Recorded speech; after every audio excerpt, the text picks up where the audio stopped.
one part of this process we really don't enjoy, but can you update us on the state of your roster? You've had a couple guys been out, haven't played yet. You had a couple guys dinged up the other night. Anything you can tell us in regards to those players? At this time, no, it's still pretty much where it's been. But it's a day by day thing, obviously, with the virus. Our guys have handled it very, very well. But every now and then it's possible to have a player pop up positive, as you're seeing around the country, and that can affect you in a lot of different ways. We've only played a couple games, and so the injuries aren't just mounting, but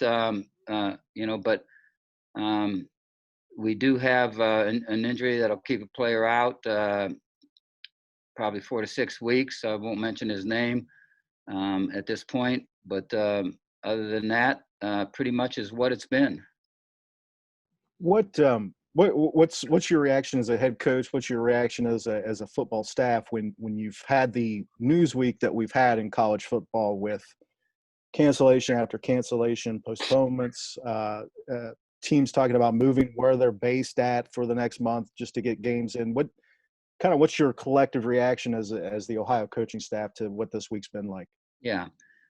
Well, it's no surprise that some things are transpiring that obviously are making it difficult for some teams to move forward, and so it's what it is. And I think we all kind of had an understanding going in that you're going to have to be very, very, very fortunate to make it through the season without some problems popping up, and so you're seeing that really around the country right now. So I think that will be the case. I think it's a day by day thing, and certainly a week by week thing in terms of whether you're able to play your next game.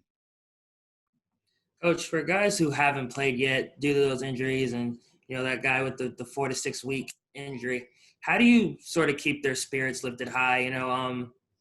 If they don't play next week, already half of their season is gone. Just how do you, as a coach, just sort of keep them upbeat and moving through their progression? Yeah, it's very hard on players to miss any time. Obviously, that comes about for a lot of different reasons. That can come about for a lot of different reasons. But they know it's all part of the game. That you just go out, you play your best, you do your best. You hope that you're fortunate enough to get through a year healthy. Your teammates do, and that you're able to put a team that's resembling what you're all about on the football field week after week. But it's part of the game, and you go with the guys that you've got, and those guys that are not able to play, you make sure that they still feel a big part of the program. You continue to stay in touch with them, making sure they're getting therapy done, and just doing the things that will help them get back on the field. And we don't have to push that, because players want to play. And so when they are banged up, after they get through the tough part of that initially happening, and they know it's going to be there's going to be some rehab involved, then they just start their process of that, and they're able to move forward. And but obviously the lines of communication, you got to get them over here, and generally we have them out at practice if they've been banged up, watching practice, and so they still continue to feel part of the team.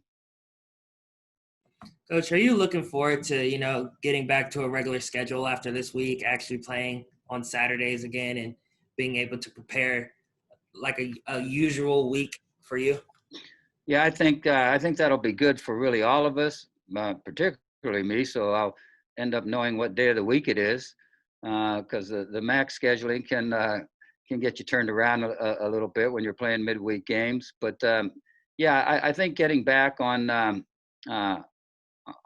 Saturday, the last 3 games, I think is good. I think it's something that we'll all look forward to.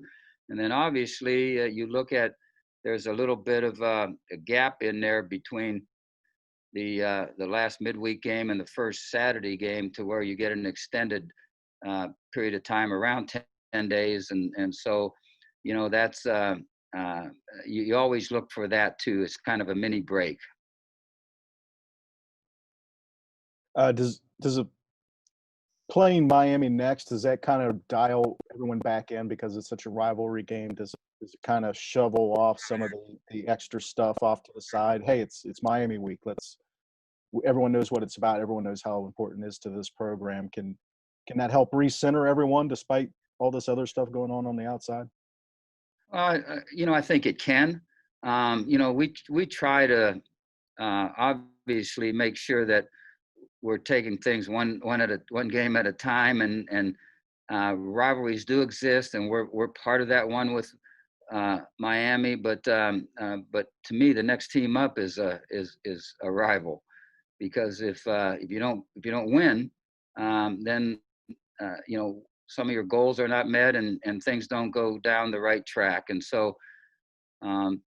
we're in tune to the rivalry. We appreciate the rivalry. We know what that's been all about. Great football teams on both sides of the ball. A lot of good physical played by both teams. A lot of talented guys on the field from both teams, and so that part of it, I think, is appreciated by all of us. Coach, what's your favorite moment from coaching in the Battle of the Bricks? Golly, you know what? I don't really have favorite moments. That's really not how I operate. I obviously have enjoyed the rivalry, enjoyed the wins. I know that it's so important to people in the community, people at the university. Not everyone, but a share of people. That it becomes a little more important to some of those people, and so you recognize that, and you obviously want to play your very best and represent Ohio in a way that we should be represented against a quality team like Miami. Coach, Go ahead. Coach, you talked a little bit after the Akron game about wanting to fix how you noticed how the defense had been struggling to kind of get 3 and outs. Has there been any serious approach to trying to fix that? How you've been trying to approach that problem? Yeah, you always start with the game plan for next week, but before that, you make sure that your players understand what has been transpiring. So we look at statistics and goals and how we're doing in all different categories, and certainly staying on the field offensively and getting off the field defensively are critical to winning football games. And so, getting more snaps offensively has got to be something that transpires, and that involves really the whole football team: offense, defense, special teams. That involves 3 and outs by the defense.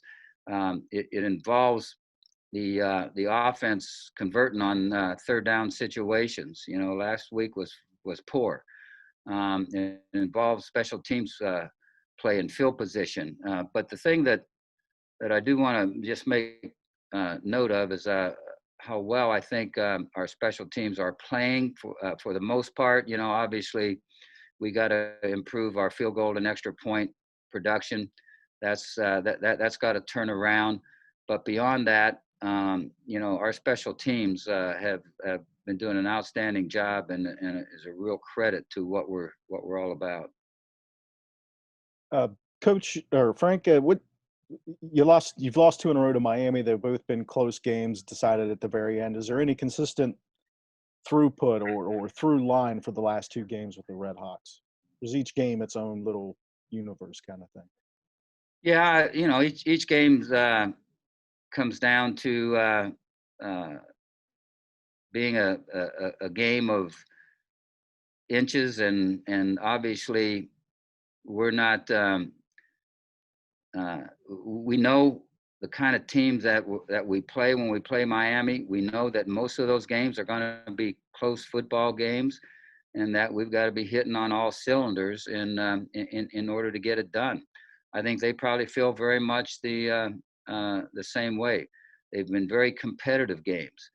The thing that we've got to do is finish. You know, when you're losing games by a point or 3 points, whatever it might be, obviously there's a few things you can look at and say, hey, we just didn't get this get this done. But the game is here. It'll go by quickly. We got to make sure that we're again hitting on all cylinders and that we're improving week by week in the areas that we need to improve in. We're doing pretty well in some areas, but there are other areas statistically where we've got to turn that around. And so in order to win the close games, you've got to get some of that done. We've got to get some of that done pretty quickly. Coach, if A.J. Mayer gets the start, it'll be the third week. The defense is going up against a quarterback with very limited footage on him. How do you prepare the defense when you know you're trying to dissect footage of a guy who might only have like one game under his belt? Yeah, well, we study their system. We've been studying it for 15 seasons, you know, and so we know offensively what they like to do. We know defensively what they're all about. Some of that can change year to year because of personnel, but not too much. You know, there's still a lot that carries on over, and so you know that's a part of football and just being prepared and scouting a team and watching all their game film and going back a year or 2 years to see what kind of surprises they gave you that you weren't expecting, and just again trying to cover all those bases in order to make sure you have as few surprises as possible and that your team is well prepared. Over the time you've been in Athens, you've faced 5 different coaches for Miami. Throughout those different, you know, terms, the leaderships and personnels and stuff, what do you know that you're gonna get out of a Miami ball club? Because of their head coach, or just in general? Just in general, since you've had to play so many different coaches with their own different schemes, like what have you sort of realized is the common factor in those games? Well, every coach is obviously a little bit different. Every coach prepares their team a little bit different. It comes back to the personalities of the coaches, and you know, I know Chuck pretty well. You know, we're friends. You know, we've been in a lot of meetings together with our conference, and he's a guy that says it like it is. You know, and he has opinions, and he'll bring them forward. So that's kind of the way his football team operates. They're confident, and they move forward with things in a very positive manner, and always, you know, give their best. Frank, are you prepared to make a decision or announcement regarding your starting quarterback, or is it going to play out the way it's played out the first 2 weeks for you guys? Well, we hope it doesn't play out in terms of the number of snaps that they get. You know, we're hoping that changes, and we can get up into the 70s in terms of number of snaps, and then that way, you know, be able to really give quarterbacks a chance to get in the flow of the game and to really make a difference coming down the stretch. But we are going to play both quarterbacks, and so you know, I think you can see flashes of what they can both do, and those flashes tell you that they can win football games for you. And so, but we just got to give them more opportunities on the football field to show what they can do. And if we do that, if we get more snaps, you know, I think we'll be pleased with what we see from both of the guys. Again, I'm not a fan of a 2 quarterback system, and but you know, we'll continue to give those 2 guys playing time because of their talent level. And you know, it'd be a different story if one of them wasn't a really good leader. You know, then that could help you and just say, hey, we're just going to go with one. But they're both really good leaders. Their teammates believe in them, and so you've got going what you want to get going from that position. Again, it comes down to just giving them more opportunities. Coach, it's not often that you hear the term "must win" in week 3, but with the standings, of course, this is an important game. Do you like to emphasize things like that, or do you just realize that the guys know where the seating is and that the pressure is unnecessary? Yeah, you're usually dealing with smart football players, and our guys are that way. They know what's at stake every time they step on the field. We're in divisional play now, and so you need to get it done against everybody that we play in order to reach some of the goals that we have, and so they understand the importance of every game. We don't have to preach that to them. If you have to beat that into a team, then you probably don't have the right kind of team to begin with. But we do make sure that they understand everything they need to know about the opponent at hand, and what we got to do to win that game and what that win will mean. Frank, you toggled some things on your offensive line going into Akron. What did you think of those changes? Will those changes stay in place moving forward, or is there more tinkering to be done? Well, I hope there's no more tinkering to be done, but we'll see. I think Coach Rudolph did a great job of moving a few people around and putting us in position to be the best line that we can be, and give us the best chance of winning. And so those guys, he's trained them right from the start to be multifunctional. They're not just zeroed into one spot. He's trained them from day one to be able to move around a little bit. He's an experienced coach. He knows how that works. You just can't think that you're going to get through a season and all 5 starters are going to be there and all 5 backups are going to be there and it's all going to work fine. He understands that, and he's trained his guys really, really well. And the guys have really taken to that too. I've been really pleased at how they have moved from one position to another. And he won't place a guy in a position where the guy really is going to struggle or not have a shot. It could be that you get down to a point where you're banged up enough that you just are not playing the guys that are really able to play at a certain level to get things done the way you want to get things done. But we're certainly not there, and he's developing our young guys fairly quickly.